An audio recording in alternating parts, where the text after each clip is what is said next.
मास नक्षत्र की व्रत के महात्म्य में सांभरायणी की कथा। राजा युधिष्ठिर ने कहा, प्रभु, ऐश्वर्य आदि के प्राप्त न होने से इतना कष्ट नहीं होता जितना प्राप्त होकर नष्ट हो जाने से होता है। इसीलिए आप ऐसा कोई व्रत बताएं जिसके करने से ऐश्वर्य, भ्रंश और इष्ट वियोग न हो। भगवान श्री कृष्ण बोले, महाराज, ये बड़ा भारी दुख है कि प्राप्त हुए सुख का फिर नाश हो जाता है। इसके लिए श्रेष्ठ पुरुषों को चाहिए कि वे 12 मास के 12 नक्षत्रों में भगवान अच्युत की विविध उपचारों से पूजा करें। इस नक्षत्र व्रत को प्रथम कार्तिक मास की कृत्तिका में करना चाहिए। इसी प्रकार मार्गशीर्ष मास के मृगशिरा नक्षत्र में, पौष मास के पुष्य नक्षत्र में तथा माघ मास के माघ नक्षत्र में करना चाहिए। कार्तिक, मार्गशीर्ष, पौष तथा माघ इन 4 महीनों में खिचड़ी का भोग लगाएं और यही ब्राह्मणों को भोजन भी कराएं। फाल्गुन आदि 4 महीनों के नक्षत्रों में सयाव, गोझिया का नैवेद्य लगाएं और आषाढ़ आदि 4 महीनों के नक्षत्रों में पायस का नैवेद्य लगाएं। पंचगव्य का प्राशन करें और भक्ति से नारायण का अर्चन कर प्रार्थना करें। अच्युत, आपको बार बार नमस्कार है। मेरे पापों का नाश हो जाए, पुण्य की वृद्धि हो, मेरे ऐश्वर्य, वित्त आदि अक्षय हो तथा मेरी संतति कभी नष्ट ना हो। जिस प्रकार से आप पर से परे ब्रह्मभूत और उससे भी परे अच्युत परमात्मा हो, उसी प्रकार आप मुझे अच्युत कर दें। अप्रमेय आप मेरे पापों को नष्ट कर दें। पुरुषोत्तम, अच्युत, अनंत, गोविंद, अमेयात्मन मेरी समस्त अभिलाषाओं को पूर्ण करें। मेरे ऊपर आप प्रसन्न हो। अनंतर रात्रि के समय भगवान का प्रसाद ग्रहण करें। वर्ष पूरा होने पर जब भगवान अच्युत जग जाएं, तब घृतपूर्ण ताम्र पात्र और दक्षिणा ब्राह्मण को देकर अच्युत प्रियताम यह वाक्य कहे। इस प्रकार 7 वर्ष तक नक्षत्र व्रत करके सुवर्ण की अच्युत की प्रतिमा बनाकर स्थापित करें और उसके सामने भगवान की परम भक्ता और पतिव्रता सांभरायणी ब्राह्मणी की चांदी की मूर्ति बनाकर स्थापित करें। फिर उन दोनों की गंध पुष्पादि उपचारों से पूजा कर क्षमा प्रार्थना करें और सब सामग्री ब्राह्मणों को दान कर दे। इस विधि से जो श्रद्धा पूर्वक व्रत करता है और भगवान अच्युत का पूजन करता है, उसके धन, संतति, ऐश्वर्य आदि का कभी क्षय नहीं होता। उसकी समस्त अभिलाषाएं पूर्ण हो जाती है। अतः मनुष्य को चाहिए कि सर्वथा अक्षय होने के लिए इस मास नक्षत्र व्रत का पालन करे। युधिष्ठिर ने पूछा, भगवान, आपने सांभरायणी की प्रतिमा बनाकर पूजन करने को कहा है। ये सांभरायणी देवी कौन है, आप इसे बतलाएं। भगवान श्री कृष्ण बोले, महाराज, ऐसा सुना जाता है कि स्वर्ग में सांभरायणी नाम की एक तपोधना कठिन व्रत का आचरण करने वाली प्रख्यात सिद्धा नारी थी, जो देवताओं की भी शंकाओं का समाधान कर देती थी। एक समय देवराज इंद्र ने देवगुरु बृहस्पति से पूछा, भगवान, हमारे पहले जितने इंद्र हो गए हैं, उनका क्या आचरण और चरित्र था? आप कृपा कर कर इसका वर्णन कीजिए। देवगुरु बृहस्पति बोले, देवेंद्र, सब इंद्रों का वृत्तांत तो मुझे नहीं मालूम, केवल अपने समय में हुए इंद्रों के विषय में मुझे जानकारी है। इंद्र ने कहा, गुरु, आपके बिना हम यह वृत्तांत किससे पूछें? बृहस्पति कुछ काल विचार कर कर कहने लगे, पुरंदर, इस विषय को तपस्विनी धर्माज्ञ सांभरायणी देवी से ही पूछो। यह सुनकर बृहस्पति को साथ लेकर देवराज इंद्र सांभरायणी के पास गए। सांभरायणी ने बड़े सत्कार से उनको बैठाया और अर्धायदि से पूजन कर विनय पूर्वक आगमन का प्रयोजन पूछा। इस पर बृहस्पति जी बोले, सांभरायणी, देवराज इंद्र को प्राचीन वृत्तांत सुनने का बड़ा कौतूहल है। यदि आप विगत इंद्रों का चरित्र जानती हो तो उसे बताएं। सांभरायणी बोली, देवगुरु, जितने इंद्र हो चुके हैं सबका वृत्तांत तो मैं अच्छी तरह नहीं जानती हूँ। मैंने बहुत से मनुओं, देव सृष्टियों और सप्त ऋषियों को देखा है। मनुपुत्रों को भी जानती हूँ और सब मनवंतरों का चरित्र मुझे ज्ञात है। जो आप पूछे वही मैं बताऊंगी।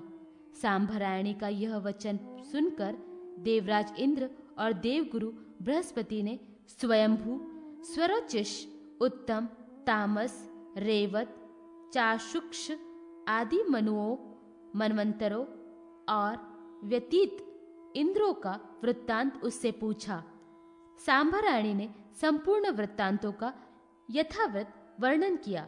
राजन, उसने एक अत्यंत आश्चर्य की बात यह बतलाई कि पूर्व काल में शंकुकर्ण नाम का एक बड़ा प्रतापी दैत्य हुआ।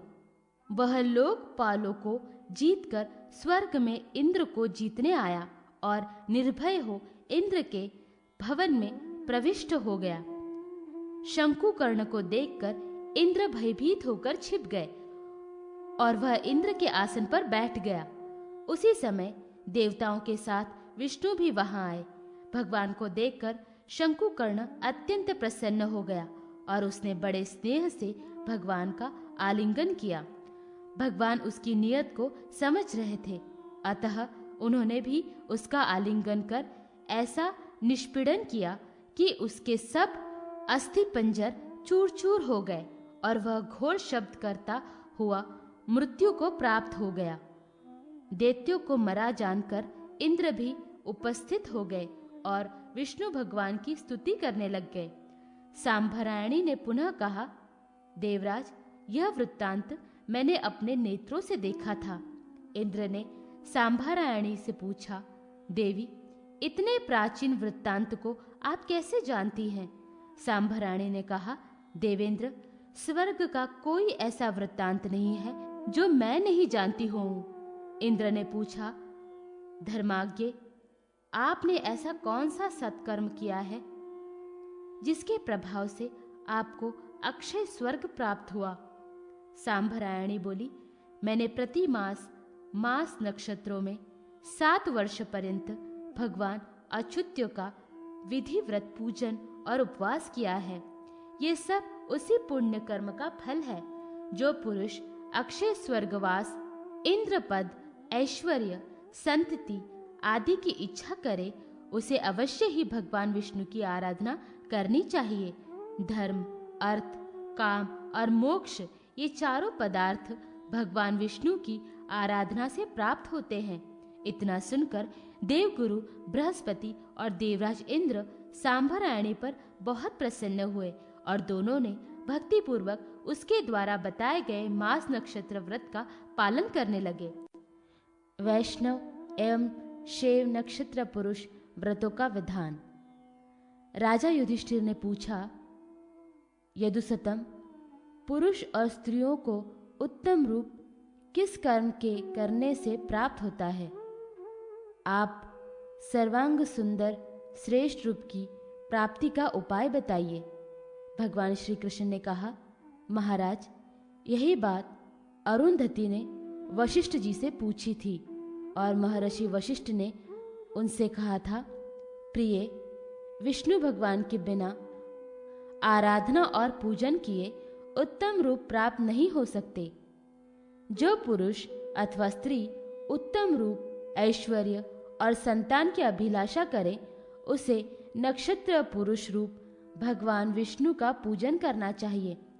इस पर अरुंधति ने नक्षत्र पुरुष व्रत का विधान पूछा। वशिष्ठ जी ने कहा, प्रिय, चैत्र मास से लेकर भगवान के पाद आदि अंगों का उपवास पूर्वक पूजन करें। स्नानादि से पवित्र होकर नक्षत्र पुरुष रूपी भगवान विष्णु की प्रतिमा बनाकर उनके पाद से सिर तक के अंगों का इस विधि से पूजन करें।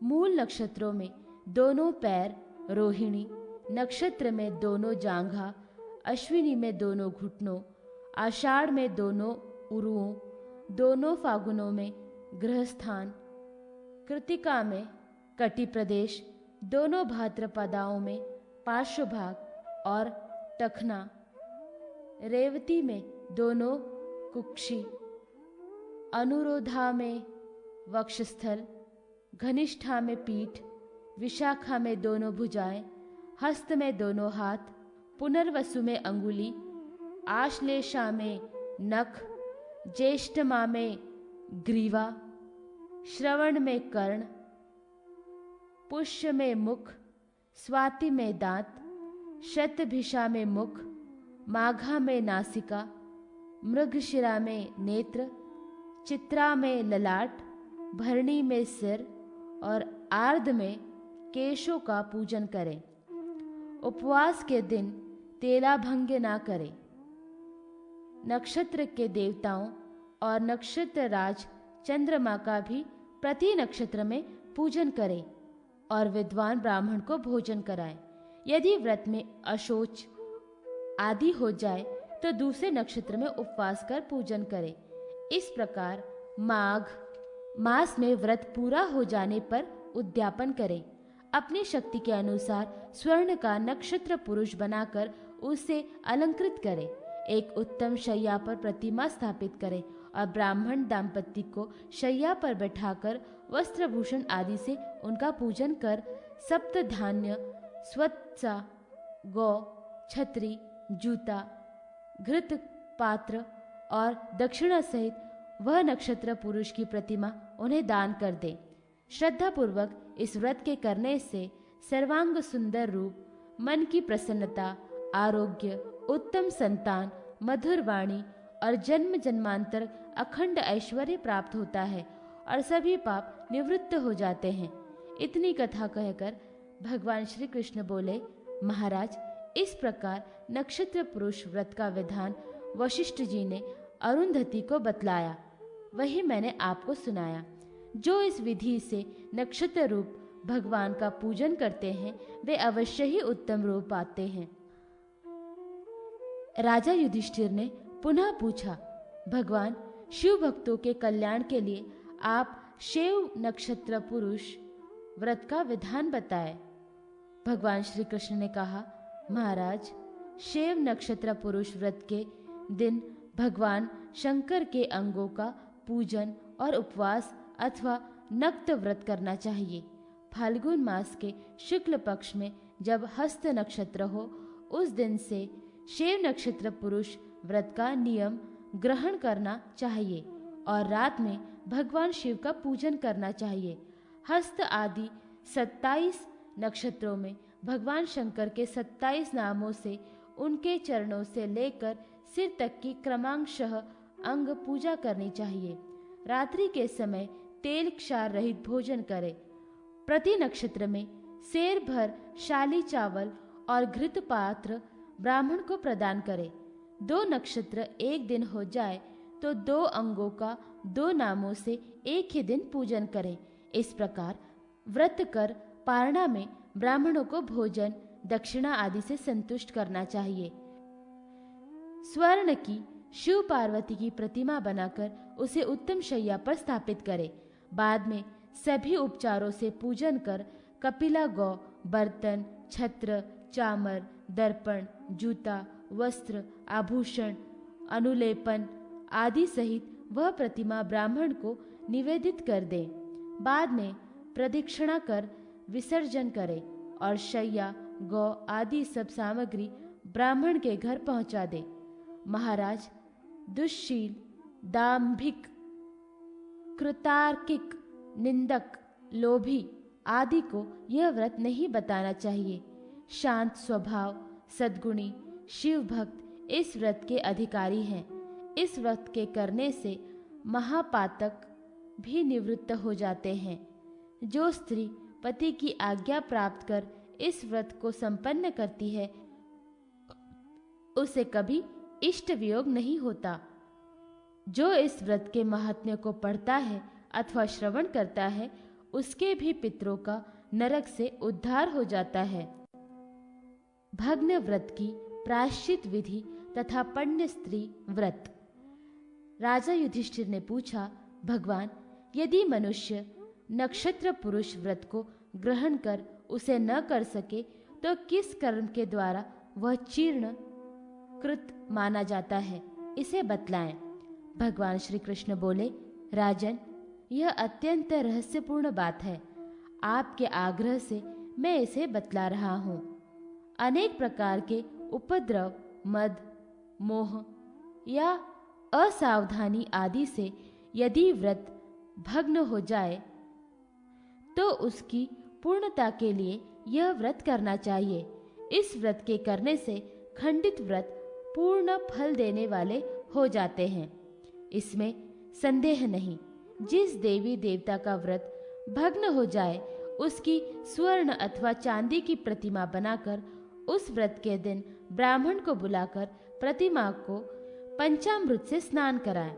बाद में जलपूर्ण कलश के ऊपर प्रतिमा को प्रतिष्ठित कर गंध, पुष्प, अक्षत, धूप, दीप, वस्त्र, आभूषण तथा नैवेद्य आदि से उसका पूजन करें। अनंतर देवता के उद्देश्य से नाम मंत्र ओम अमुक देवाय नमः द्वारा आर्घ्य प्रदान करें तथा फिर व्रत की पूर्णता एवं व्रत भंग दोष की निवृत्ति के लिए इस प्रकार क्षमा प्रार्थना करें और भगवान की शरण ग्रहण करें। तात्पर्य यह है कि प्रभो, मैं आपकी शरण हूँ, मुझ पर आप दया करें। किसी भी प्रकार से मेरे द्वारा किए गए व्रत, तप इत्यादि कर्मों में जो कोई भी त्रुटि, अपराध एवं च्युति हो गई हो, हे देव देवेश, आपके अनुग्रह से वह सब दोष दूर हो जाए और मेरा व्रत पूर्ण हो जाए। आपको नमस्कार है। तदनंतर दिक्पालों को अर्घ्य प्रदान कर मुख्य देवता की अंग पूजा करें और अंत में फिर प्रार्थना करें।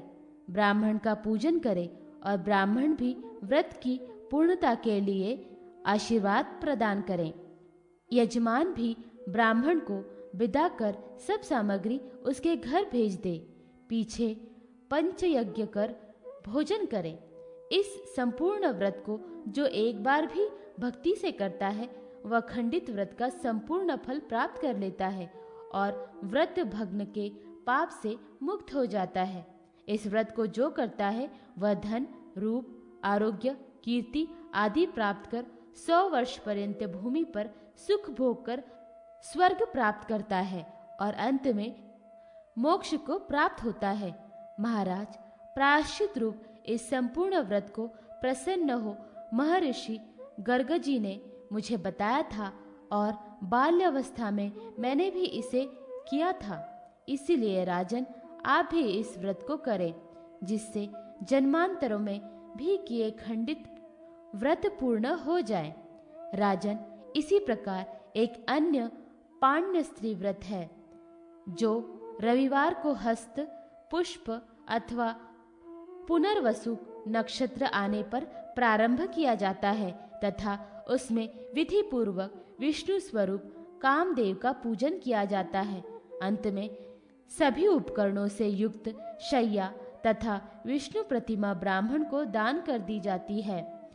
व्रती स्त्री को चाहिए कि वह सदाचार के नियमों का पालन करती रहे। इस व्रत के करने से पाण्य स्त्रियों जैसी अधम स्त्रियों का भी उद्धार हो जाता है। वृतांग त्याग एवं ग्रह नक्षत्र व्रत की विधि।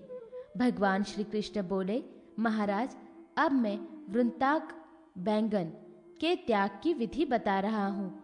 व्रती को चाहिए कि 1 वर्ष 6 मास अथवा 3 मास वृतांक का त्याग कर उद्यापन करे। उसके बाद संकल्प पूर्वक भरणी अथवा माघ नक्षत्र में उपवास कर एक स्थानडिल्य बनाकर उस पर अक्षत पुष्पों से यमराज का तथा उनके परिकरों का आवाहन कर गंध, पुष्प, नैवेद्य आदि उपचारों से यम, काल, नील, चित्रगुप्त, वैवस्वत, मृत्यु तथा परमेष्टि इन पृथक पृथक नामों से विविध पूर्वक पूजन करें। तदनंतर अग्नि स्थापन कर तिल और घी से इन्हीं नाम मंत्रों के द्वारा हवन करें। तदनंतर स्विष्टकृत एवं प्रायश्चित होम करें। आभूषण, वस्त्र, छाता, जूता, काला कंबल, काला बैल, काली गाय और दक्षिणा के साथ सोने का बना हुआ वृंताक ब्राह्मण को दान कर दे और अपनी शक्ति के अनुसार ब्राह्मण भोजन कराएं। ऐसा करने से पौंडरिक यज्ञ का फल प्राप्त होता है। साथ ही व्रत को 7 जन्म तक यम का दर्शन नहीं करना पड़ता और यही दीर्घ समय तक स्वर्ग में समादूत होकर निवास करता है। भगवान श्री कृष्ण ने पुनः कहा, महाराज, अब मैं ग्रह नक्षत्र व्रत की विधि बतलाता हूँ, जिसके करने से सभी क्रूर ग्रह शांत हो जाते हैं और लक्ष्मी, घृति, तृष्टि तथा पुष्टि की प्राप्ति होती है। जिस रविवार को हस्त नक्षत्र हो, उस दिन भगवान सूर्य का पूजन कर नक्त व्रत करना चाहिए। इस नक्त व्रत को 7 रविवार तक भक्ति पूर्वक करके अंत में भगवान सूर्य की स्वर्णमयी प्रतिमा बनाकर ताम्र पत्र में स्थापित करें। फिर उसे घी से स्नान कराकर रक्त चंदन, रक्त पुष्प, रक्त वस्त्र, धूप, दीप आदि से पूजन कर लड्डू का भोग लगाए। जूता, छाता, 2 लाल वस्त्र और दक्षिणा के साथ वह प्रतिमा ब्राह्मण को दे। इस व्रत को करने से आरोग्य, संपत्ति और संतान की प्राप्ति होती है। चित्रा नक्षत्र से युक्त सोमवार से आरंभ कर 7 सोमवार तक नक्त व्रत करके अंत में चंद्रमा की चांदी की प्रतिमा बनाकर चांदी अथवा कांसे के पात्र में स्थापित कर श्वेत पुष्प, श्वेत वस्त्र आदि से उसका पूजन करें। दध्योदन का भोग लगाकर जूता, छाता तथा दक्षिणा सहित वह मूर्ति ब्राह्मण को प्रदान करे। यथाशक्ति ब्राह्मण भोजन कराए। इससे चंद्रमा प्रसन्न होते हैं। उनके प्रसन्न होने से दूसरे सभी ग्रह प्रसन्न हो जाते हैं। स्वाति नक्षत्र से युक्त भोमवार से आरंभ कर 7 भोमवार तक नक्त व्रत करके अंत में स्वर्ण की भोम की प्रतिमा बनाकर ताम्र पात्र में स्थापित कर रक्त चंदन, रक्त वस्त्र आदि से पूजन कर घी युक्त कसार का भोग लगाकर सब सामग्री ब्राह्मण को दे। इसी प्रकार विशाखा युक्त बुधवार को बुध का पूजन कर उद्यापन में स्वर्णमय बुध की प्रतिमा ब्राह्मण को प्रदान कर दे।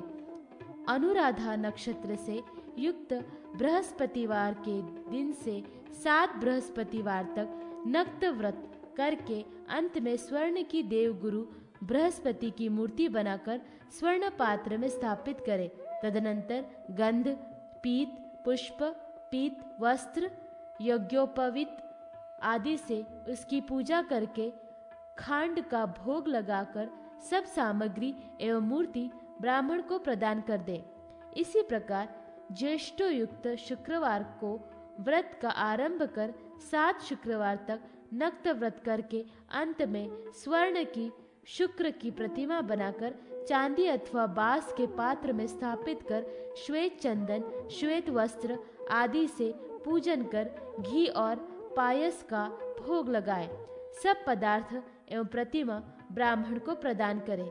इसी विधि से मूल नक्षत्र युक्त शनिवार से आरंभ कर 7 शनिवार तक नक्त व्रत करके अंत में शनि, राहु और केतु का पूजन करना चाहिए और तिल तथा घी से ग्रहों के नाम मंत्रों से हवन करके नवग्रहों की समिधाओं से प्रत्येक ग्रहों को क्रम से 108 अथवा 28 बार आहुति दे। शनैश्चर आदि की प्रतिमा लोह अथवा स्वर्ण की बनाए। कृष्णान्न का भोग लगाकर सब सामग्री सहित वे प्रतिमाएं ब्राह्मण को प्रदान कर दे। इससे सभी ग्रहों की पीड़ा शांत हो जाती है। इस व्रत को विधि पूर्वक करने से क्रूर ग्रह भी सौम्य एवं अनुकूल हो जाते हैं और उसे शांति प्रदान करते हैं।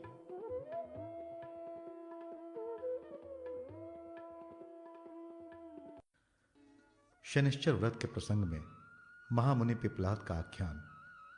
भगवान श्री कृष्ण कहते हैं, राजन, एक बार त्रेता युग में अनावृष्टि के कारण भयंकर दुर्भिक्ष पड़ गया। उस घोर अकाल में कौशिक मुनि अपनी स्त्री तथा पुत्रों के साथ अपना निवास स्थान छोड़कर दूसरे प्रदेश में निवास करने निकल पड़े। कुटुंब का भारण पोषण दुभर हो जाने के कारण बड़े कष्ट से उन्होंने अपने एक बालक को मार्ग में ही छोड़ दिया। वो बालक अकेला भूख प्यास से तड़पता हुआ रोने लगा। उसे अकस्मात एक पीपल का वृक्ष दिखाई पड़ा। उसके समीप एक बावड़ी भी थी। बालक ने पीपल के फलों को खाकर ठंडा जल पी लिया और अपने को स्वस्थ पाकर वह वहीं कठिन तपस्या करने लगा तथा नित्य प्रति पीपल के फलों को खाकर समय व्यतीत करने लगा। अचानक वहां एक दिन देवर्षि नारद पधारे। उन्हें देखकर बालक ने प्रणाम किया और आदरपूर्वक बैठाया। दयालु नारद जी उसकी अवस्था, विनय और नम्रता को देखकर बहुत ही प्रसन्न हुए और उन्होंने बालक का मौंजी बंधन आदि सब संस्कार कर पद क्रम रहस्य सहित वेद का अध्ययन कराया तथा साथ ही द्वादशाक्षर वैष्णव मंत्र ओम नमो भगवते वासुदेवाय का उपदेश दिया। अब वह प्रतिदिन विष्णु भगवान का ध्यान और मंत्र का जप करने लगा। नारद जी भी वहीं रहे। थोड़े समय में ही बालक के तप से संतुष्ट होकर भगवान विष्णु गरुड़ पर सवार हो वहां पहुंचे। देवर्षि नारद के वचन से बालक ने उन्हें पहचान लिया। तब उसने भगवान में दृढ़ भक्ति की मांग की। भगवान ने प्रसन्न होकर ज्ञान और योग का उपदेश प्रदान किया और अपने में भक्ति का आशीर्वाद देकर अंतर्धान हो गए। भगवान के उपदेश से वह बालक महाज्ञानी महर्षि हो गया। एक दिन बालक ने नारद जी से पूछा, महाराज, ये किस कर्म का फल है जो मुझे इतना कष्ट उठाना पड़ा? इतनी छोटी अवस्था में भी मैं क्यों ग्रहों द्वारा पीड़ित हो रहा हूं? मेरे माता पिता का भी कुछ पता नहीं, वे कहाँ हैं? फिर भी मैं अत्यंत कष्ट से जी रहा हूं। द्विजोत्तम, सौभाग्यवश आपने दया करके मेरा संस्कार किया और मुझे ब्राह्मणत्व प्रदान किया। नारद जी ये वचन सुनकर बोले, बालक, शनिश्चर ग्रह ने तुम्हें बहुत पीड़ा पहुंचाई और आज ये संपूर्ण देश उसके मंद गति से चलने के कारण उत्पीड़ित है। देखो, वो अभिमानी शनिश्चर ग्रह आकाश में प्रज्वलित दिखाई पड़ रहा है। यह सुनकर बालक क्रोध से अग्नि के समान उद्दीप्त हो उठा। उसने उग्र दृष्टि से देखकर शनिश्चर को आकाश से भूमि पर गिरा दिया। शनिश्चर एक पर्वत पर गिरे और उनका पैर टूट गया, जिससे वह पंगु हो गए। देवर्षि नारद भूमि पर गिरे हुए शनिश्चर को देखकर अत्यंत प्रसन्नता से नाच उठे। उन्होंने सभी देवताओं को बुलाया। ब्रह्मा, रुद्र, इंद्र, अग्नि आदि देवता वहां आए और नारद जी ने शनिश्चर की दुर्गति सबको दिखाई। ब्रह्मा जी ने बालक से कहा, महाभाग, तुमने पीपल के फल भक्षण कर कठिन तप किया है, अतः नारद जी ने तुम्हारा पिपलाद नाम उचित ही रखा है। तुम आज से इसी नाम से संसार में विख्यात होगे। जो कोई भी शनिवार को तुम्हारा भक्ति भाव से पूजन करेंगे अथवा पिपलाद इस नाम का स्मरण करेंगे, उन्हें 7 जन्म तक शनि की पीड़ा नहीं सहन करनी पड़ेगी और वे पुत्र पौत्र से युक्त होंगे। अब तुम शनिश्वर को पूर्ववत आकाश में स्थापित पूजित होने पर यह शांति प्रदान करते हैं। शनि के ग्रह जन पीड़ा की निवृत्ति के लिए शनिवार को स्वयं तैलाभ्यंग करके ब्राह्मणों को भी अभ्यंग के लिए तैल दान देना चाहिए। शनि की लौह प्रतिमा तैल युक्त लौह पात्र में रखकर 1 वर्ष तक प्रति शनिवार को पूजन करने के बाद कृष्ण पुष्प, 2 कृष्ण वस्त्र, कसार, तिल, भात आदि से उनका पूजा कर काली गाय, काला कंबल, तिल का तेल और दक्षिणा से सब पदार्थ ब्राह्मण को प्रदान करना चाहिए। पूजन आदि में शनि के मंत्र को प्रयोग करना चाहिए। राज्य नष्ट हुए राजा नल को शनि देव ने स्वप्न में अपने एक प्रार्थना मंत्र का उपदेश दिया था। उसी नाम स्थिति से उन्हें पुनः राज्य उपलब्ध हुआ था। उसी स्तुति से शनि की प्रार्थना करनी चाहिए। जो भी व्यक्ति प्रत्येक शनिवार को 1 वर्ष तक इस व्रत को करता है और इस विधि से उद्यापन करता है, उसे कभी शनि की पीड़ा नहीं भोगनी पड़ती। ये कहकर ब्रह्मा जी सभी देवताओं के साथ अपने परम धाम को चले गए और पिपलाद मुनि ने भी ब्रह्मा जी के आज्ञा अनुसार शनिश्चर को उनके स्थान पर प्रतिष्ठित कर दिया। महामुनि पिपलाद ने शनि ग्रह की प्रार्थना की। जो व्यक्ति शनिश्चरोपाख्यान को भक्ति पूर्वक सुनता है तथा शनि की लौह प्रतिमा बनाकर तेल से भरे हुए लौह कलश में रखकर ब्राह्मण को दक्षिणा सहित दान दे देता है, उसको कभी भी शनि की पीड़ा नहीं होती। आदित्यवार, नक्त व्रत तथा संक्रांति व्रत के उद्यापन की विधि। राजा युधिष्ठिर ने पूछा, भगवान गोविंद, आप कोई ऐसा व्रत बतलाइए जो संपूर्ण पापों को नाश करने वाला, आरोग्यदायक और अनंत फलप्रद हो। भगवान श्री कृष्ण बोले, राजन, पर ब्रह्मा विश्वात्मा जो परम सनातन धाम है, वह संसार में सूर्य, अग्नि तथा चंद्र इन तीनों में विभक्त होकर स्थित है।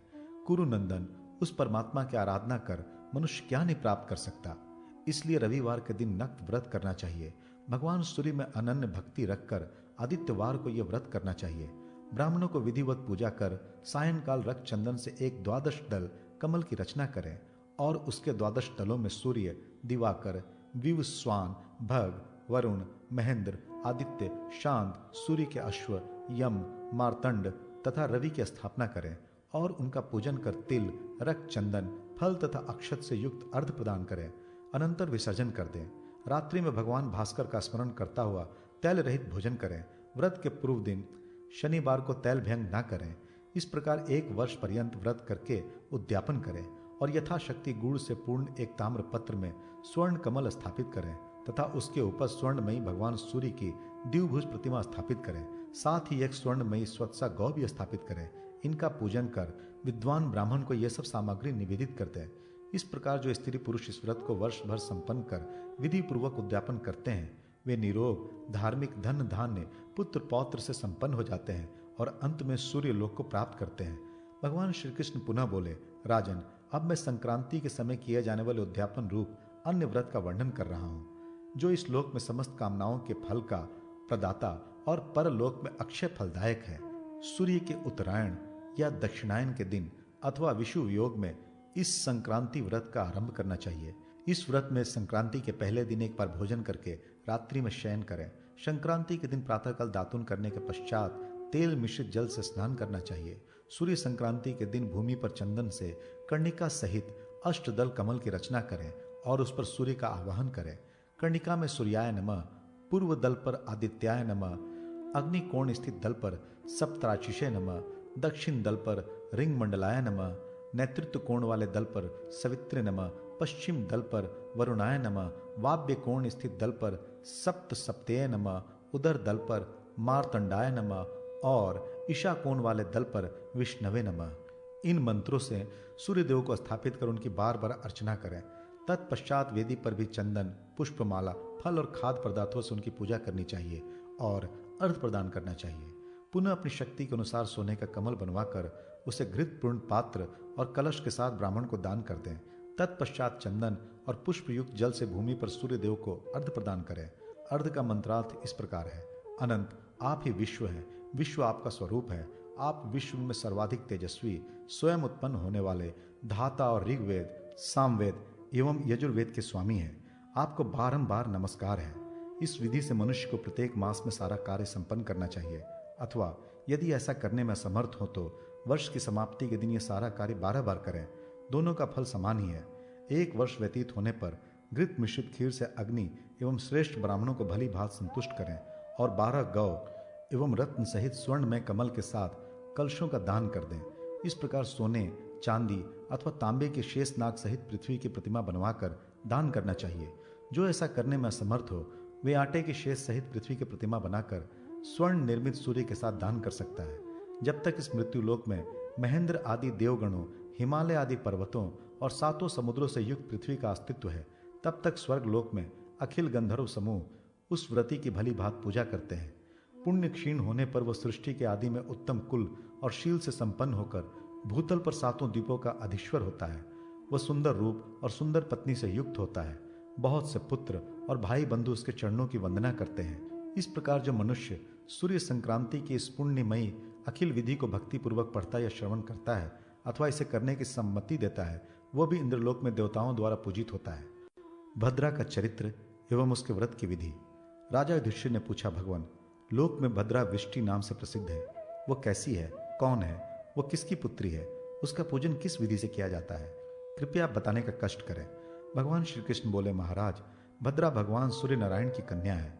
यह भगवान सूर्य की पत्नी छाया से उत्पन्न है और शनिश्चर की सगी बहन है।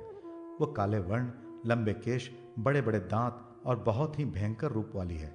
जन्मते ही वह संसार का ग्रास करने के लिए दौड़ी, यज्ञों में विघ्न बाधा पहुंचाने लगी और उत्सवों तथा मंगल यात्रा आदि में उपद्रव करने लगी और पूरे जगत को पीड़ा पहुंचाने लगी। उसके उशंकल स्वभाव को देखकर भगवान सूर्य अत्यंत चिंतित हो उठे और उन्होंने शीघ्र ही उसका विवाह करने का विचार किया। जब जिस भी देवता, असुर, किन्नर आदि से सूर्य नारायण ने विवाह का प्रस्ताव रखा, तब उस भयंकर कन्या से कोई भी विवाह करने को तैयार नहीं हुआ। दुखी तो सूर्य नारायण ने अपनी कन्या के विवाह के लिए मंडप बनवाया, पर उसने मंडप, तोरण आदि सबको उखाड़ कर फेंक दिया और सभी लोगों को कष्ट देने लगी। सूर्य नारायण ने सोचा कि इस दुष्टा, कुरूपा, स्वेच्छाचारिणी कन्या का विवाह किसके साथ किया जाए। इसी समय प्रजा के दुख को देखकर ब्रह्मा जी ने भी सूर्य के पास आकर उनकी कन्या द्वारा किए गए दुष्कर्मों को बतलाया। ये सुनकर सूर्य नारायण ने कहा, ब्रह्मन, आप ही तो इस संसार के कर्ता तथा भर्ता हैं, फिर आप मुझसे ऐसा क्यों कह रहे हैं? जो भी आप उचित समझे वही करें। सूर्य नारायण का ऐसा वचन सुनकर ब्रह्मा जी ने विष्टि को बुलाकर कहा, भद्रे, वौ, बालव, कौलव आदि कर्णों के अंत में तुम निवास करो, और जो व्यक्ति यात्रा, प्रवेश, मांगल्य, कृत्य, खेती, व्यापार, उद्योग आदि कार्य तुम्हारे समय में करे, उन्हीं में तुम विघ्न करो। 3 दिन तक किसी प्रकार की बाधा ना डालो। चौथे दिन के आधे भाग में देवता, असुर तुम्हारी पूजा करेंगे। जो तुम्हारा आदर न करे उनका कार्य तुम ध्वस्त कर देना। इस प्रकार विष्टि को उपदेश देकर ब्रह्मा जी अपने धाम को चले गए। इधर विष्टि भी देवता, दैत्य, मनुष्य सब प्राणियों को कष्ट देती हुई घूमने लगी। महाराज, इस तरह से भद्रा की उत्पत्ति हुई और वो अति दुष्ट प्रकृति की है, इसलिए मांगलिक कार्यों में उसका अवश्य त्याग करना चाहिए। भद्रा 5 घड़ी मुख में, 2 घड़ी कंठ में, 11 घड़ी हृदय में, 4 घड़ी नाभि में, 5 घड़ी कटी में और 3 घड़ी पुच्छ में स्थित रहती है। जब भद्रा मुख में रहती है तब कार्य का नाश होता है, कंठ में धन का नाश, हृदय में प्राण का नाश, नाभि में कलह, कटी में अर्थभंश होता है और पुच्छ में निश्चित रूप से विजय एवं कार्य सिद्धि हो जाती है। भद्रा के 12 नाम हैं: धन्या, दधिमुखी, भद्रा, महामारी, खरानना, कालरात्रि, महारुद्रा, विष्टि, कुलपुत्रिका, भैरवी, महाकाली तथा असुरक्षय करी। इन 12 नामों का प्रातःकाल उठकर जो स्मरण करता है उसे किसी भी व्याधि का भय नहीं होता। रोगी रोग से मुक्त हो जाता है और सभी ग्रह अनुकूल हो जाते हैं। उसके कार्यों में कोई विघ्न नहीं होता। युद्ध में तथा राजकुल में वो विजय प्राप्त करता है। जो विधि पूर्वक नित्य विष्टि की पूजन करता है, निसंदेह उसके सभी कार्य सिद्ध हो जाते हैं। अब मैं भद्रा के व्रत की विधि बतलाता हूँ। राजन, जिस दिन भद्रा हो उस दिन उपवास करना चाहिए। यदि रात्रि के समय भद्रा हो तो 2 दिन तक एक भुक्त व्रत करना चाहिए। 1 प्रहर के बाद भद्रा हो तो 3 प्रहर तक उपवास करना चाहिए अथवा एक भुक्त रहना चाहिए। स्त्री अथवा पुरुष व्रत के लिए सुगंध आमलक लगाकर सर्वौषधि युक्त जल से स्नान करे अथवा नदी आदि पर जाकर विधि पूर्वक स्नान करे। देवता एवं पितरों का तर्पण कर तथा पूजन कर कुशा की भद्रा की मूर्ति बनाए और गंध, पुष्प, धूप, दीप, नैवेद्य आदि से उसकी पूजा करे। भद्रा के 12 नामों में से 108 पर हवन करने के बाद तिल और पायस ब्राह्मणों को भोजन कराकर स्वयं भी मौन होकर तिल मिश्रित कृष्णान का भोजन करना चाहिए। फिर पूजन के अंत में प्रार्थना करनी चाहिए। इस प्रकार 17 भद्रा व्रत कर अंत में उद्यापन करें। लोहे की पीठ पर भद्रा की मूर्ति को स्थापित कर काला वस्त्र पहनाकर गंध, पुष्प आदि से पूजन कर प्रार्थना करें। लोहा, तैल, तिल, बछड़ा सहित काली गाय, काला कंबल और यथाशक्ति दक्षिणा के साथ वो मूर्ति ब्राह्मण को दान कर देना चाहिए और विसर्जन करना चाहिए। इस विधि से जो भी व्यक्ति भद्रा व्रत और व्रत का उद्यापन करता है उसके किसी भी कार्य में विघ्न नहीं पड़ता। भद्रा व्रत करने वाले व्यक्ति को प्रेत, पिशाच, डाकिनी, शाकनी तथा ग्रह आदि कष्ट नहीं देते। उसका इष्ट से वियोग नहीं होता और अंत में उसे सूर्य लोक की प्राप्ति होती है। महर्षि अगस्त्य की कथा और उनके अर्घ दान की विधि। राजा युधिष्ठिर ने पूछा, भगवान, अब आप सभी पापों को दूर करने वाले अगस्त मुनि के चरित्र, अर्घ दान की विधि और अगस्त्योदन काल का वर्णन कीजिए। भगवान श्री कृष्ण ने कहा, महाराज, एक बार देवश्रेष्ठ मित्र और वरुण दोनों मंदराचल पर कठिन तपस्या कर रहे थे। उनकी तपस्या में बाधा डालने के लिए इंद्र ने उर्वशी अप्सरा को भेजा। उसे देखकर दोनों क्षुब्ध हो उठे। अपने मन के विकार को जानकर उन्होंने अपना तेज एक कुंभ में स्थापित कर दिया। राजा निमि के शाप से उसी कुंभ से प्रथम महर्षि वशिष्ठ का अनंतर दिव्य तपोधन महात्मा अगस्त का प्रादुर्भाव हुआ। अगस्त मुनि का विवाह लोपा मुद्रा से हुआ। अनंतर विप्रों से घिरे हुए अगस्त मुनि अपनी पत्नी के साथ रहकर मलय पर्वत के एक प्रदेश में बैखानस विधि के अनुसार अत्यंत कठोर तप करने लगे। वे बहुत काल तक तपस्या करते रहे। उसी समय बड़े ही दुराचारी और ब्राह्मणों द्वारा किए जा रहे यज्ञों का विध्वंस करने वाले 2 दैत्य, जिनका नाम इलवल और वातापी था, वहां उपस्थित हुए। ये दोनों बड़े ही मायावी थे। इन दोनों का प्रतिदिन कार्य यह था कि एक भाई मेष बनकर विविध प्रकार के भोजनों का रूप धारण कर लेता और दूसरा भाई श्राद्ध में भोजन करने हेतु ब्राह्मणों को निमंत्रण देकर बुलाता और भोजन कराता। भोजन कर लेने के तुरंत बाद ही इलवल अपने भाई का नाम लेकर पुकारता। दैत्य की पुकार सुनते ही उसका दूसरा भाई ब्राह्मणों के पेट को चीरता हुआ बाहर निकल जाता था। इस प्रकार उन दोनों दैत्यों ने अनेक ब्राह्मणों तथा मुनियों को मार डाला। एक दिन की बात है, इल्वन ने भृगु वंश में उत्पन्न ब्राह्मणों के साथ अगस्त मुनि को भोजन के लिए आमंत्रित किया। भोजन के समय अगस्त मुनि ने इल्वल के द्वारा बनाया गया भोजन सारा का सारा खा डाला, पर मुनि निर्विकार होकर शुद्ध हो गए थे। इल्वल ने पूर्व रीति से अपने भाई वातापी को पुकार कर कहा, भाई अब क्यों विलंब कर रहे हो, मुनि के शरीर चीरकर बाहर आ जाओ। इस पर अगस्त मुनि ने कहा, अरे दुष्ट दैत्य, तुम्हारा भाई वातापी तो उदर में ही भस्म होकर समाप्त हो गया, अब वह बाहर कहां से आएगा। यह सुनकर इल्वल बहुत ही क्रुद्ध हो उठा, परंतु अगस्त मुनि ने उसको भी अपनी क्रुद्ध दृष्टि से जलाकर भस्म कर डाला। उन दोनों दैत्यों के मारे जाने पर शेष दैत्य भी मुनि के वैर को स्मरण करते हुए भयभीत होकर समुद्र में जाकर छिप गए। वे रात्रि के समय समुद्र से बाहर निकलकर मुनियों का भक्षण करते, यज्ञ पात्र फोड़ डालते और पुनः समुद्र में जाकर छिप जाते। दैत्यों के इस प्रकार के उत्पात को देखकर ब्रह्मा, विष्णु, शिव, इंद्र आदि सभी देवता आपस में विचार कर महर्षि अगस्त जी के पास आकर बोले, ब्रह्मर्षि, आप समुद्र के जल को सोख लीजिए। यह सुनकर अगस्त जी ने अपने में आग्नेय धारणा का अवधान कर समुद्र के जल का पान कर लिया। समुद्र के सूख जाने पर देवताओं ने उन सभी दैत्यों का संहार कर डाला। इस प्रकार महर्षि अगस्त्य ने इस संसार को निष्कंटक कर दिया। उसके बाद गंगा जी के जल से समुद्र पुनः भर गया। तब देवता और दैत्यों ने मिलकर मंदराचल पर्वत को मथानी तथा नागराज वासुकी को रस्सी बनाकर समुद्र का मंथन किया। उस समय समुद्र से चंद्रमा, लक्ष्मी, अमृत, कौस्त भमणी, ऐरावत हाथी आदि उत्तम उत्तम रत्न निकले। समुद्र से ही अति भयंकर कालकुट विष भी निकला, जिसके गंध मात्र से देवता और दैत्य सभी मूर्छित होने लगे। इस कालकुट विष का कुछ भाग भगवान शंकर ने पान कर लिया, जिससे वो नीलकंठ कहलाए। तब ब्रह्मा जी ने कहा कि भगवान शंकर के अतिरिक्त संसार में ऐसा किसी में सामर्थ्य नहीं है जो इस शेष विष का पान करे। अतः देवगणों, आप सब दक्षिण दिशा में लंका के समीप निवास करने वाले अगस्त मुनि के पास जाएं। वे हम लोगों के शरण दाता हैं। ब्रह्मा जी की आज्ञा पाकर सभी देवता अगस्त मुनि के पास गए। मुनि श्रेष्ठ अगस्त ने सबको भयभीत पाकर उन्हें यह आश्वासन दिया कि मैं उस विष को अपने तपोबल के प्रभाव से हिमालय पर्वत में प्रविष्ट कर दूंगा।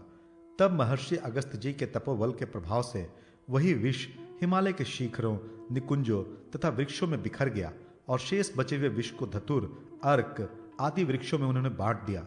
उसी हिमालय पर्वत के विष से युक्त वायु के प्रभाव से प्राणियों में अनेक प्रकार के रोग उत्पन्न होते हैं, जिससे प्राणियों को कष्ट सहना पड़ता है।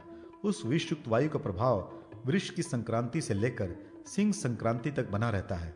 बाद में उसका वेग शांत हो जाता है। इस प्रकार कालकुट विष के विनाशकारी प्रभाव से अगस्त मुनि ने समस्त प्राणियों की रक्षा की। पूर्व काल में प्रजा की बहुत वृद्धि हुई है। उस समय ब्रह्मा जी ने अपने शरीर से मृत्यु को उत्पन्न किया और मृत्यु ने प्रजा का भयंकर विनाश किया। एक दिन वह मृत्यु अगस्त मुनि के समीप भी आई।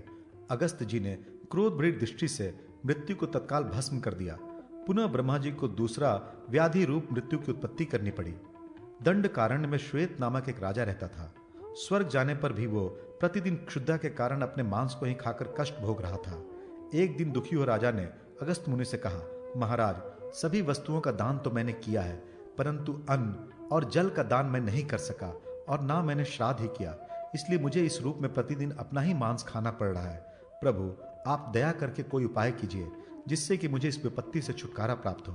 राजा द्वारा इस दीन वचन सुनकर अगस्त मुनि दर्याद्र हो उठे और उन्होंने रत्नों द्वारा श्राद्ध कराया। श्राद्ध के फल स्वरूप सहसा वो दिव्य देह धारण कर स्वर्ग लोक में दिव्य भोग भोगने लगे। एक बार विंध्याचल पर्वत के हृदय में यह प्रश्न उठा कि सूर्य नारायण मेरु पर्वत की परिक्रमा तो कर लेते हैं, पर मेरी नहीं, क्यों न मैं उनका मार्ग रोक दूं। मन में निश्चय कर विंध्यगिरि प्रतिदिन बढ़ने लगा। विंध्याचल को बढ़ते देखकर सभी देवता व्याकुल हो उठे और उन्होंने अगस्त मुनि के पास जाकर निवेदन किया, प्रभु, आप कृपा कर सूर्य के मार्ग को अवरुद्ध करने वाले उस विंध्यगिरि को रोके और उसे स्थिर कर दे। देवताओं का विनय वचन सुनकर अगस्त जी ने विंध्याचल पर्वत के पास पहुंचकर कहा, पर्वतोत्तम, मैं तीर्थ यात्रा करने जा रहा हूं, तुम थोड़ा नीचे हो जाओ तो उस पार चला जाऊं। मुनि की आज्ञा से विंध्याचल नीचा हो गया।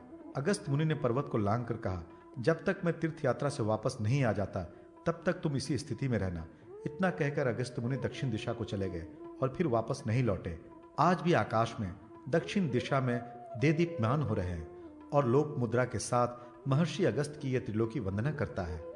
एक समय की बात है, अपनी पत्नी लोपा मुद्रा की इच्छा पर अगस्त जी ने कुबेर को बुलाकर आनंद के सभी ऐश्वर्य महल, शैया, वस्त्राभूषण आदि उन्हें उपलब्ध करा दिए और लोपामुद्रा के साथ अगस्त जी बहुत समय तक आनंदित होते रहे। राजन, इस प्रकार अगस्त मुनि के अनेक अद्भुत दिव्य चरित्र हैं। आप भी भगवान अगस्त के लिए अर्घ्य प्रदान करें, इससे आपको महान पुण्य प्राप्त होगा। उनके अर्घ्य दान की विधि इस प्रकार है। जब कन्या राशि में सूर्य के 7 अंश 5/22 शेष रहते हैं, उसी दिन महर्षि अगस्त का पूर्व में उदय होता है। उसी समय उनके निमित्त अर्घ्य देना चाहिए। व्रती को चाहिए कि प्रातः श्वेत तिलों से स्नान कर श्वेत वस्त्र, श्वेत पुष्पों की माला आदि से विभूषित होकर पंचरत्न सहित एक स्वर्ण कलश स्थापित करें। उसके ऊपर अनेक प्रकार के भोज्य पदार्थ और सप्तधान सहित घी का पात्र रखें। उसके ऊपर जटाधारी, हाथ में कमंडलू धारण किए हुए शिष्यों के साथ अगस्त मुनि की स्वर्ण प्रतिमा बनाकर स्थापित करना चाहिए। तत्पश्चात श्वेत चंदन, चमेली के पुष्प, उत्तम धूप, दीप, नैवेद्य आदि से उनकी पूजा करने के बाद अर्घ्य देना चाहिए। खजूर, नारियल, कुष्मांड, खीरा, ककड़ी, करकोटक, आरवेल, बीजपुर, बैगन, अनार, नारंगी, केला, कुशा, काश, दुर्वा के अंकुर, नील कमल तथा अंकुरित अन्न, ये सभी सामग्री एक बांस के पात्र में रखकर सुवर्ण, चांदी अथवा तांबे का अर्घ पात्र नम्र हो सिर से लगाकर प्रसन्न चित्त से जानुओं को पृथ्वी पर टेक कर दक्षिणाभिमुख हो इन मंत्रों से भक्ति पूर्वक भगवान अगस्त को अर्घ प्रदान करना चाहिए। देवर्षे, आपका वर्ण काश पुष्प के समान है। आप अग्नि और मृत से उद्भूत हैं। मित्रावरुण के पुत्र कुंभ योने, आपको नमस्कार है। आप वृष्टि में अमृत का संचार करने वाले हैं। आपने बढ़ते हुए विंध्यागिरि को निवृत्त किया था और आप दक्षिण दिशा में निवास करते हैं। आपको नमस्कार है। आपने वातापी राक्षस को भस्म कर दिया तथा समुद्र को सोख लिया। लोपामुद्रा के पति भगवान अगस्त, आपको बार बार नमस्कार है। आपके उदय होने पर सारी व्याधियां नष्ट हो जाती है। शिष्यों और पुत्रों के साथ भगवान, आपको नमस्कार है। इस प्रकार अर्घ प्रदान कर वो प्रतिमा विद्वान श्रेष्ठ ब्राह्मण को दान में दे दे। किसी एक फल अथवा धान्य आदि का 1 वर्ष तक त्याग करें। इस विधि से यदि ब्राह्मण 7 वर्ष तक अर्घ दें तो चारों वेदों का ज्ञाता और सभी शास्त्रों का मर्मज्ञ हो जाता है। क्षत्रिय समस्त पृथ्वी को जीतकर राजा बनता है। वैश्य धन, धान्य तथा पशु एवं समृद्धि को प्राप्त करता है तथा शूद्र धन, सम्मान, आरोग्य प्राप्त करता है और स्त्रियों को सौभाग्य, रिद्धि, विद्धि तथा पुत्र की प्राप्ति होती है। विधवा को अनंत पुण्य की प्राप्ति होती है। कन्या को श्रेष्ठ पति प्राप्त होता है तथा रोगी अगस्त मुनि को अर्घ देकर रोग से छुटकारा पा जाता है। जिस देश में भगवान अगस्त का इस विधि से पूजन होता है और अर्घ दिया जाता है, वहां कभी दुर्भिक्ष, अकाल आदि का भय नहीं होता। अगस्त ऋषि के आख्यान को सुनने वाले संपूर्ण पापों से मुक्त हो स्वर्ग लोक को प्राप्त करते हैं। नवोदित चंद्र, गुरु एवं शुक्र को अर्घ देने की विधि। भगवान श्री कृष्ण बोले, महाराज, अब मैं नवोदित चंद्रमा को अर्घ देने की विधि बता रहा हूं। प्रति मास शुक्ल पक्ष की द्वितीया को प्रदोष काल के समय भूमि पर गोबर का एक मंडल बनाकर उसमें रोहिणी सहित चंद्रमा की प्रतिमा को स्थापित करके श्वेत चंदन, श्वेत पुष्प, अक्षत, धूप, दीप, अनेक प्रकार के फल, नैवेद्य, दही, श्वेत वस्त्र तथा दुर्वांकुर आदि से उनका पूजन करे और मंत्र से चंद्रमा को अर्घ प्रदान करे। जो व्यक्ति इस विधि से चंद्रमा को प्रति मास अर्घ देता है, उससे पुत्र, पौत्र, धन, पशु, आरोग्य आदि की प्राप्ति होती है तथा 100 वर्ष तक सुख भोग कर अंत में वह चंद्रलोक को और फिर मोक्ष को प्राप्त करता है। राजन, शुक्र के दोष की निवृत्ति के लिए यात्रा के आरंभ में, गमन काल में और शुक्रोदय के समय शुक्र देव की पूजा अवश्य करनी चाहिए। शुक्र की पूजन विधि को मैं बतला रहा हूं, उसे आप ध्यान पूर्वक सुने। सुवर्ण, चांदी अथवा कांस्य के पात्र में मोती युक्त चांदी की शुक्र की मूर्ति को पुष्प तथा श्वेत वस्त्र से अलंकृत कर श्वेत चावलों पर स्थापित करें। षोडशोपचार अथवा पंचोपचार से शुक्र देव की पूजा करके मंत्र से उन्हें अर्घ्य प्रदान करें। तदनंतर प्रणाम पूर्वक मूर्ति को विसर्जित कर स्वत्सा गौ के साथ वो प्रतिमा तथा अन्य सभी सामग्री ब्राह्मण को दे दे। इस विधि से शुक्र देव की पूजा करने से सभी मनोकामनाओं की पूर्ति होती है और फसल अच्छी होती है। इसी प्रकार स्वर्ण आदि के पात्र में स्वर्ण की बृहस्पति की मूर्ति स्थापित करें। प्रतिमा को सर्षपयुक्त जल तथा पंचगव्य से स्नान कराकर पित्त पुष्प तथा पित्त वस्त्रों से अलंकृत करें। अनंतर विविध उपचारों से उनका पूजन कर अर्घ प्रदान कर घी से हवन करें। स्वत्सा गौ के साथ वह बृहस्पति की मूर्ति दक्षिणा सहित ब्राह्मण को दान कर दें। यात्रा काल, बृहस्पति की संक्रांति और उनके उदय के समय जो इनका पूजन करता है, उसके सभी मनोरथ पूर्ण हो जाते हैं। शुक्र तथा बृहस्पति का इस विधि से पूजन करने से पूजक के घर में उनका दोष नहीं होता। प्रकीर्ण व्रत। भगवान श्री कृष्ण बोले, महाराज, अब मैं अत्यंत गुप्त विविध प्रकीर्ण व्रतों का वर्णन कर रहा हूं, जो प्रातः स्नान कर अश्वत्थ वृक्ष का पूजन कर ब्राह्मणों को तिल से भरे हुए पात्र का दान करता है, उसे कृत अकृत किसी कार्य के लिए शोक नहीं करना पड़ता। यह पात्र व्रत सभी पापों को दूर करने वाला है। स्वर्ण की बृहस्पति की प्रतिमा बनाकर उसे पीत वस्त्रादि से अलंकृत कर पुण्य दान में ब्राह्मण को दान करना चाहिए। यह वाचस्पति व्रत बल और बुद्धि प्रदायक है। एक भुक्त रहकर लवण, कटु, तिक्त, जीरक, मरीच, हिंग और सोंठ से युक्त पदार्थ तथा शिलाजीत, ये 7 पदार्थ 7 कुटुंबी ब्राह्मणों को दान करना चाहिए। इस शिला व्रत को करने से लक्ष्मी लोक की तथा वाक्पटुता प्राप्त होती है। नक्त व्रत कर गाय, वस्त्र और स्वर्ण के सुदर्शन चक्र तथा त्रिशूल गृहस्थ ब्राह्मण को दान में दे और उन्हें प्रणाम कर शिव केशव प्रियताम ये वाक्य कहें। ये शिव केशव व्रत महापातकों को भी नष्ट कर देता है। 1 वर्ष तक एक भुक्त रहकर स्वर्ण का बना हुआ बैल और उपस्करों सहित तिल धेनु ब्राह्मण को दान करें। इस व्रत को रुद्र व्रत कहते हैं। ये व्रत सभी प्रकार के पाप एवं शोक को दूर करता है और व्रती को शिव लोक की प्राप्ति कराता है। पश्चिमी तिथि के दिन सर्वौषधि मिश्रित जल से स्नान कर गृहस्थाश्रम के 7 उपस्करों घर, उखल, सूप, सिल, थाली, घड़ा तथा चूल्हा का दान गृहस्थ ब्राह्मण को देना चाहिए। इसे ग्रह व्रत कहते हैं। इस व्रत को करने से सभी सुख प्राप्त होते हैं। इस व्रत का उपदेश अत्रि मुनि ने अनसुईया को किया था। स्वर्ण का कमल तथा नील कमल शर्करा पात्र सहित श्रद्धा से ग्रस्त ब्राह्मण को दान देना चाहिए। यह नील व्रत है। इस व्रत को जो कोई भी व्यक्ति करता है उसे विष्णु लोक की प्राप्ति होती है। आषाढ़ आदि 4 महीनों में तैलाभ्यंग नहीं करना चाहिए। अंत में पाड़ना में तिल के तेल से भरा हुआ नया घड़ा ब्राह्मण को दें और घी तथा पायस युक्त भोजन कराएं। इस व्रत को प्रीति व्रत कहते हैं। इसे भक्ति पूर्वक करने से विष्णु लोक की प्राप्ति होती है। चैत्र मास में दही, दूध, घी और गुड़, खांड, ईख के द्वारा बने पदार्थों को त्याग करना चाहिए और बाद में 2 ब्राह्मणों की पूजा कर दही, दूध तथा 2 वस्त्र, रस से भरे पात्र आदि पदार्थ गौरी में प्रियताम कहकर ब्राह्मण को देना चाहिए। यह गौरी व्रत है। इस व्रत को जो करता है उसे गौरी लोक की प्राप्ति होती है।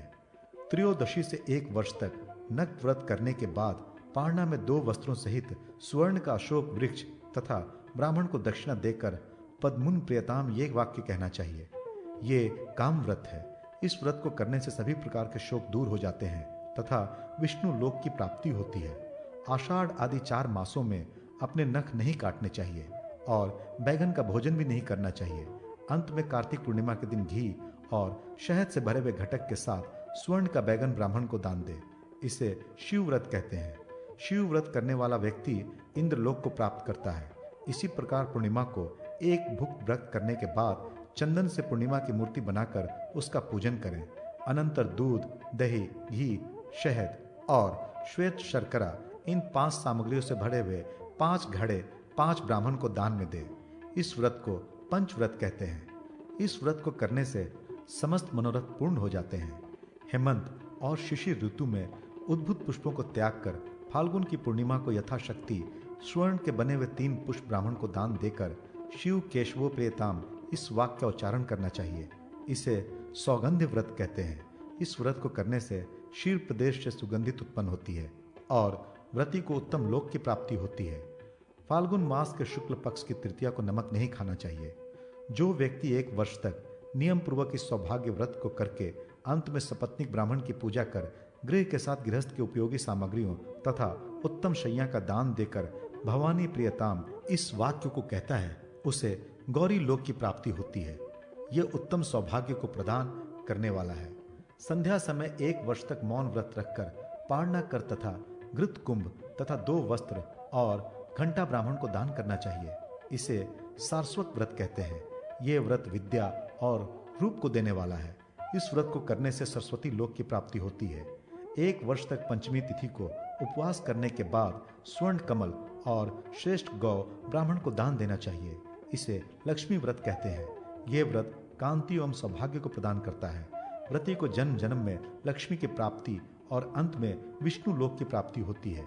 जो स्त्री चैत्र मास से आरंभ कर नियम से प्रातःकाल 1 वर्ष तक जल का पान करे और भगवान सूर्य के निमित्त जल धारा प्रदान करे और वर्ष के अंत में घृतपूर्ण नवीन कलश का दान करे तो उसे सौभाग्य प्राप्त होता है। इसे धारा व्रत कहा गया है। ये सभी रोगों का नाशक, कांति एवं सौभाग्य प्रदायक तथा सपत्नी के दर्प को नाश करने वाला है। गौरी सहित रुद्र, लक्ष्मी सहित विष्णु और राज्ञी सहित भगवान सूर्य की मूर्ति को विधि पूर्वक स्थापित कर उनका पूजन करें। घंटा युक्त गौ, दोहिनी और दक्षिणा के साथ उस मूर्ति को ब्राह्मण को दान दे। इस व्रत को देव व्रत कहते हैं। इस व्रत को करने से शरीर दिव्य हो जाता है। श्वेत चंदन, श्वेत पुष्प आदि से शिवलिंग और विष्णु की मूर्ति का प्रतिदिन 1 वर्ष तक उपलेपन करने के बाद जल से भरे हुए घट के साथ सुंदर गाय ब्राह्मण को दान दे। ये शुक्ल व्रत है। ये व्रत बहुत कल्याणकारी है। इस व्रत को करने वाला शिवलोक को प्राप्त करता है। अश्वत्थ, सूर्य नारायण और गंगा जी का नित्य प्रणाम पूर्वक पूजन कर 9 वर्ष तक एक भुक्त व्रत करें। अंत में सपत्नीक ब्राह्मण की पूजा कर 3 गाय और सुवर्ण का वृक्ष ब्राह्मण को दान दे। इस व्रत को कीर्ति व्रत कहते हैं। यह व्रत ऐश्वर्य और कीर्ति को देने वाला है। प्रतिदिन गोबर का मंडल बनाकर उसमें अक्षतों द्वारा कमल बनाए। उसके ऊपर शिव, विष्णु, ब्रह्मा, सूर्य, गौरी तथा गणपति को घी से स्नान कराकर 1 वर्ष तक प्रतिदिन पूजन करने के बाद साम वेद का गान करके अंत में 8 अंगुल के स्वर्ण कमल सहित उत्तम गाय ब्राह्मण को दान दे। इस व्रत को साम व्रत कहते हैं। इस व्रत को करने वाला व्यक्ति शिवलोक को प्राप्त करता है।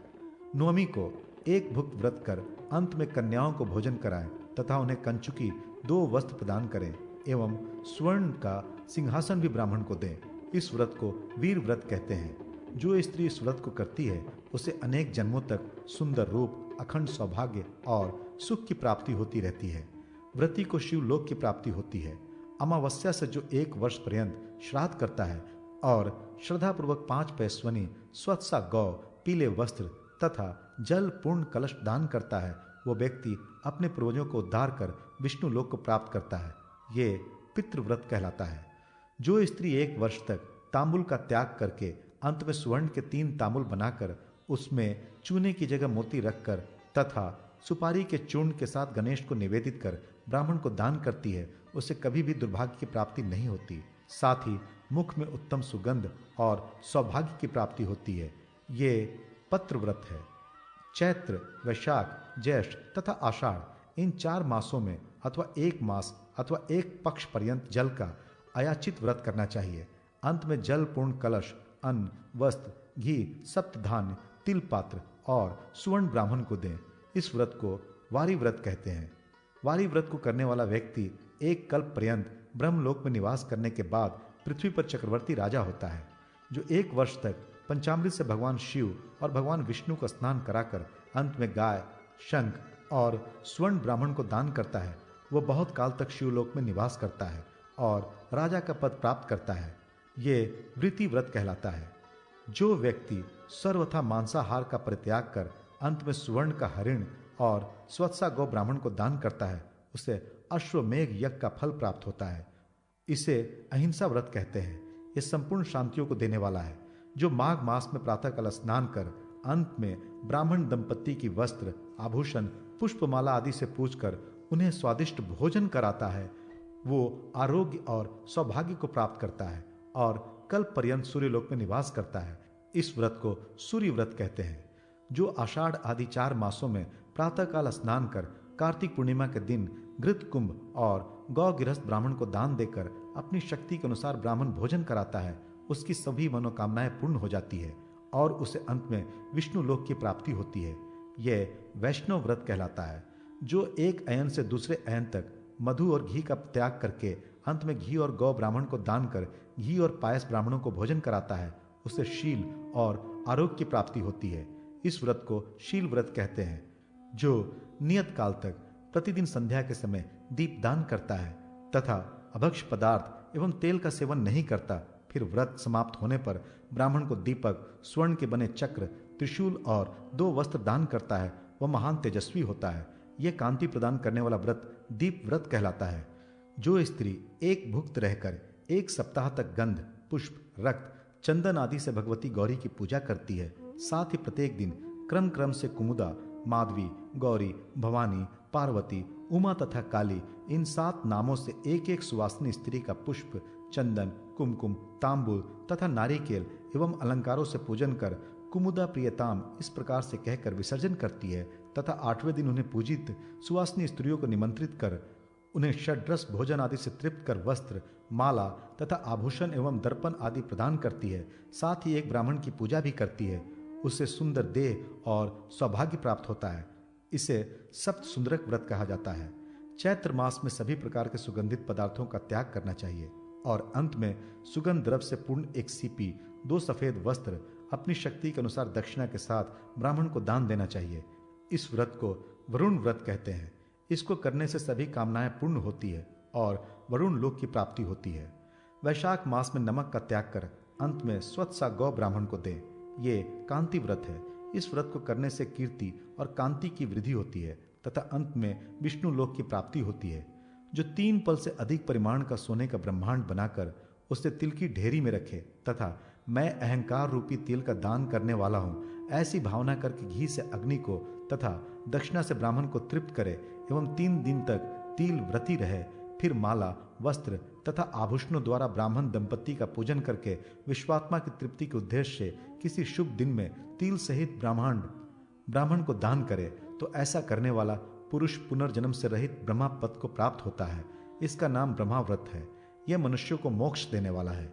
जो 3 दिन तक दुख का आहार कर स्वर्ण सहित स्वच्छता गौ तथा 1 पल से अधिक स्वर्ण से कल्प वृक्ष बनाकर चावलों के ढेर पर स्थापित कर उत्तम वस्त्र और पुष्प मालाओं से ढककर ब्राह्मण को दान करता है, उससे कल्प भर स्वर्ग में निवास स्थान मिलता है।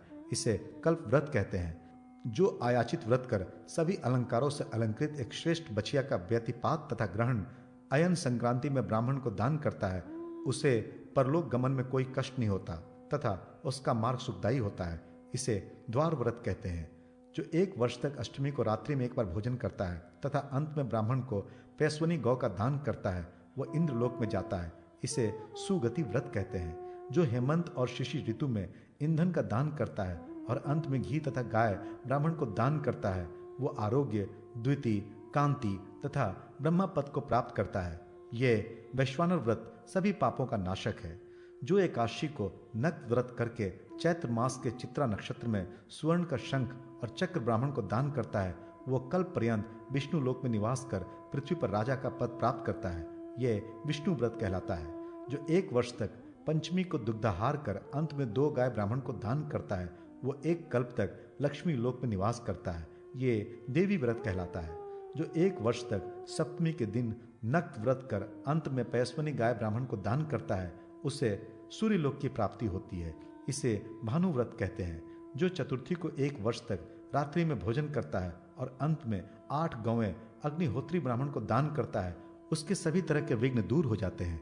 इसे विनायक व्रत कहते हैं। जो चतुर्मास में फलों का त्याग कर कार्तिक में स्वर्ण का फल, 2 गौ, 2 श्वेत वस्त्र और घी से पूर्ण घट दक्षिणा सहित ब्राह्मण को दान करता है, उसके सभी मनोरथ पूर्ण होते हैं। इसे फल व्रत कहते हैं। 1 वर्ष तक सप्तमी को उपवास कर अंत में स्वर्ण का कमल बनाकर और कांस की दोहिनी सहित स्वस्था गौ पौराणिक ब्राह्मण को दान करने से सूर्य लोक की प्राप्ति होती है। ये सौर व्रत है। जो 12 द्वादशियों को उपवास करके अंत में यथाशक्ति वस्त्र सहित जल पूर्ण 12 घट ब्राह्मणों को दान करता है, उसके सभी कार्य सिद्ध हो जाते हैं। ये गोविंद व्रत भगवान गोविंद के पद को प्राप्त कराने वाला है। कार्तिक पूर्णिमा को वृषोत्सर्ग कर रात्रि में भोजन करना चाहिए। इस व्रत को वृष व्रत कहते हैं। इस व्रत को करने से गोलोक की प्राप्ति होती है। कृष्ण प्रायश्चित के अंत में गोदान कर यथाशक्ति ब्राह्मणों को भोजन कराना चाहिए। ये प्राजापत्य व्रत है। इससे पाप शुद्धि होती है। जो 1 वर्ष तक चतुर्दशी को नक्त व्रत करके अंत में 2 गायों का दान करता है, वो क्षय पद को प्राप्त करता है। ये त्र्यंबक व्रत है। 7 रात्रि उपवास कर ब्राह्मण को घृत पूर्ण घट का दान करे। इसे ब्रह्मा व्रत कहते हैं। इससे ब्रह्मलोक की प्राप्ति होती है। कार्तिक मास के शुक्ल पक्ष की चतुर्दशी को उपवास कर रात्रि के समय पंचगव्य पान करे, अर्थात कपिला गौ का मूत्र, कृष्णा गौ का गोबर, श्वेत गौ का दूध, लाल गौ का दही तथा कबरी गौ का घी लेकर मंत्रों से कुशोदक मिलाकर प्राशन करें। दूसरे दिन प्रातः स्नान कर देवता और पितरों का तर्पण आदि करने के बाद ब्राह्मणों को भोजन कराकर स्वयं भी मौन होकर भोजन करें। इसे ब्रह्मकूच व्रत कहते हैं।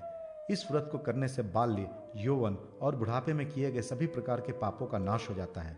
जो 1 वर्ष तक तृतीया को बिना पकाए अन्न, फल इत्यादि का भोजन करता है और अंत में सुंदर गौ ब्राह्मण को दान में देता है, वो शिवलोक में निवास करता है। इसे ऋषि व्रत कहते हैं। 1 वर्ष तक तांबुल आदि मुखवास के पदार्थों का त्याग कर अंत में ब्राह्मण को गाय का दान करें, ये सुमुख व्रत है। इससे कुबेर लोक की प्राप्ति होती है। रात्रि भर जल में निवास कर प्रातःकाल जो गोदान करता है उसे वरुण लोक की प्राप्ति होती है, ये वरुण व्रत कहलाता है। जो चंद्रायण व्रत करने के बाद स्वर्ण का चंद्रमा बनाकर ब्राह्मण को दान करता है उसे चंद्रलोक की प्राप्ति होती है, ये चंद्र व्रत है। ज्येष्ठ मास की अष्टमी और चतुर्दशी को पंचाग्नि सेवन करके स्वर्ण सहित गौ का ब्राह्मण को दान करे, ये रुद्र व्रत है। इससे रुद्रलोक की प्राप्ति होती है। जो 1 वर्ष तक तृतीया को शिवालय में उपलेपन करने के बाद गोदान करता है वो स्वर्ग लोक प्राप्त करता है, ये भवानी व्रत है। जो माघ मास की सप्तमी तिथि को रात्रि में आर्द्र वस्त्रों को धारण किए रहता है और उपवास कर ब्राह्मण को गौ का दान करता है, वो कल्प भर तक स्वर्ग में निवास करता है, ये तापन व्रत कहलाता है। जो 3 रात्रि उपवास कर फाल्गुन की पूर्णिमा को ग्रह दान करता है उसे सूर्य लोक की प्राप्ति होती है, ये धाम व्रत है। पूर्णमासी को उपवास कर तीनों संध्याओं में वस्त्र, आभूषण, भोजन आदि देकर सपत्नीक ब्राह्मण की पूजा करनी चाहिए। इस व्रत को हिंदू व्रत कहते हैं। इस व्रत के प्रभाव से उससे मोक्ष की प्राप्ति होती है। जो शुक्ल पक्ष की द्वितीया को नमक से भरे हुए कांसे के पात्र के साथ वस्त्र और दक्षिणा 1 वर्ष तक ब्राह्मण को देता है और अंत में शिव मंदिर में गोदान करता है, वो कल्प भर तक शिवलोक में निवास करने के बाद राजाओं का राजा होता है। इसे सोम व्रत कहते हैं। 1 वर्ष तक प्रत्येक प्रतिपदा को एक समय भोजन करने के बाद कपिला गौ ब्राह्मण को दान करे, ये आग्नेय व्रत है। इसके करने से अग्निलोक की प्राप्ति होती है। जो माघ मास की एकादशी, चतुर्दशी और अष्टमी को एक भुक्त रहता है तथा वस्त्र, जूता, कंबल, चर्म आदि शीत निवारण करने वाली वस्तुओं का दान करता है तथा चैत्र में इन्हीं तिथियों में छाता, पंखा आदि उष्ण निवारक पदार्थों का दान करता है, उसे अश्वमेघ यज्ञ करने का फल प्राप्त होता है, ये शौक्य व्रत है। 1 वर्ष तक दशमी तिथि को एक भुक्त व्रत करके अंत में स्वर्ण की स्त्री रूप 10 दिशाओं की मूर्ति तिलों की राशि पर स्थापित कर गाय सहित ब्राह्मण को दान करने से महापातक दूर हो जाते हैं, ये विश्व व्रत है। इसे करने से ब्रह्मांड का आधिपत्य मिलता है। जो शुक्ल पक्ष की सप्तमी तिथि को नक्त व्रत करके सूर्य नारायण का पूजन कर सप्त धान्य और लवण ब्राह्मण को दान देता है, वो अपने 7 कुलों का उद्धार करता है, ये धान्य व्रत है। 1 मास उपवास कर जो ब्राह्मण को गाय प्रदान करता है उसे विष्णु लोक की प्राप्ति होती है, इसे भीम व्रत कहते हैं। जो 30 पल से अधिक पर्वत और समुद्रों सहित स्वर्ण की पृथ्वी बनाकर तिलों की राशि पर रखकर कुटुंबी ब्राह्मण को दान करता है तथा दूध पीकर रहता है, वो 7 कल्प तक रुद्रलोक में प्रतिष्ठित होता है, ये मही व्रत कहलाता है। माघ अथवा चैत्र मास के शुक्ल पक्ष की तृतीया को गुड़ का भक्षण करें तथा सभी उपस्करों सहित गुड़ धेनु ब्राह्मण को दान दे, उसे उमा व्रत कहते हैं। इस व्रत को करने वाला गौरी लोक में निवास करता है। जो 1 वर्ष तक केवल एक ही अन्न का भोजन करता है और भक्ष्य पदार्थों के साथ जल का घड़ा दान करता है, वह कल्प पर्यंत शिवलोक में निवास करता है, इसे प्राप्ति व्रत कहते हैं। जो कार्तिक से आरंभ कर प्रत्येक मास की तृतीया को रात्रि में गोमूत्र में पकाई गई लपसी का प्राशन करता है, वो गौरी लोक में 1 कल्प तक निवास करता है, अनंतर पृथ्वी पर राजा होता है। ये महान कल्याणकारी रुद्र व्रत है। जो पुरुष कन्यादान करता है अथवा कराता है, वो अपने 21 कुलों सहित ब्रह्मलोक को प्राप्त करता है। कन्यादान से बढ़कर कोई भी दान उत्तम नहीं है। इस दान को करने से अक्षय स्वर्ग की प्राप्ति होती है। ये कन्यादान व्रत है। तिल पिष्ट का हाथी बनाकर 2 लाल वस्त्र, अंकुश, चामर, माला आदि से उसको सजाकर तथा ताम्र पात्र में स्थापित करने के बाद वस्त्राभूषण आदि से पत्नी सहित ब्राह्मण का पूजन करके गले तक जल में स्थित होकर वह हाथी उसको दान कर दे, ये कांतार व्रत कहलाता है। इस व्रत को करने से जंगल आदि से संबंधित समस्त संकट और पापों से छुटकारा मिल जाता है। जो ज्येष्ठा नक्षत्र आने पर त्रातार मिंद्रम, वितार मिंद्रम आदि मंत्रों से इंद्र देवता का व्रत पूजन तथा हवन करते हैं, वो प्रलय पर्यंत इंद्रलोक में निवास करते हैं। इसे पुरंदर व्रत या इंद्र व्रत कहते हैं। जो पंचमी को दूध का आहार करके स्वर्ण की नाग प्रतिमा ब्राह्मण को देता है, उसे कभी सर्प का भय नहीं रहता। शुक्ल पक्ष की अष्टमी को उपवास करें तथा 2 श्वेत वस्त्र और घंटा से भूषित बैल ब्राह्मण को दान दे, इसे वृष व्रत कहते हैं। इस व्रत को करने वाला एक कल्प तक शिवलोक में निवास करता है तथा पुनः राजा का पद प्राप्त करता है। उत्तरायण के दिन एक सेर घी से सूर्य नारायण को स्नान कराकर उत्तम घोड़ी ब्राह्मण को दे। इस व्रत को राज्ञी व्रत कहते हैं। इस व्रत को करने वाला व्यक्ति को अभिष्ट फल की प्राप्ति होती है तथा अंत में वह पुत्र, भाई, स्त्री आदि सहित सूर्यलोक में निवास करता है। जो नवमी को नक्त व्रत कर भगवती विंध्यवासिनी की पूजा कर पिंजर के साथ स्वर्ण का शुक ब्राह्मण को प्रदान करता है, उसे उत्तम वाणी और अंत में अग्निलोक की प्राप्ति होती है। इसे आग्नेय व्रत कहते हैं। विष कुंभ आदि 27 योगों में नक्त व्रत करके क्रम से घी, तेल, फल, ईख, जौ, गेहूं, चना, सेम, शाली चावल, नमक, दही, दूध, वस्त्र, सुवर्ण, कंबल, गाय, बैल, छतरी, जूता, कपूर, कुमकुम, चंदन, पुष्प, लोहा, ताम्र, कांस्य और चांदी ब्राह्मण को देना चाहिए। ये योग व्रत है। इस व्रत को करने वाला व्यक्ति सभी पापों से मुक्त हो जाता है और उसको कभी अपने इष्ट से वियोग नहीं होता। जो कार्तिकी पूर्णिमा से आरंभ कर आश्विन की पूर्णिमा तक 12 पूर्णिमाओं में क्रम से मेष, वृष, मिथुन, कर्क, सिंह, कन्या, तुला, वृश्चिक, धनु, मकर, कुंभ तथा मीन इन 12 राशियों की स्वर्ण प्रतिमाओं को वस्त्र, माल्य आदि से अलंकृत एवं पूजित कर दक्षिणा के साथ ब्राह्मण को दान करता है, उसके संपूर्ण उपद्रवों का शमन हो जाता है एवं सारी आशाएं पूर्ण हो जाती है और उसे सोमलोक की प्राप्ति होती है। ये राशि व्रत कहलाता है। भगवान श्री कृष्ण बोले, महाराज, मैंने इन विविध व्रतों को बतलाया है। इन व्रतों की विधि श्रवण करने या पढ़ने मात्र से ही पातक, महापातक और उपपातक नष्ट हो जाते हैं। जो कोई भी व्यक्ति इन व्रतों को भक्ति पूर्वक करेगा, उसे धन, सौख्य, संतान, स्वर्ग आदि कोई भी पदार्थ दुर्लभ नहीं होगा।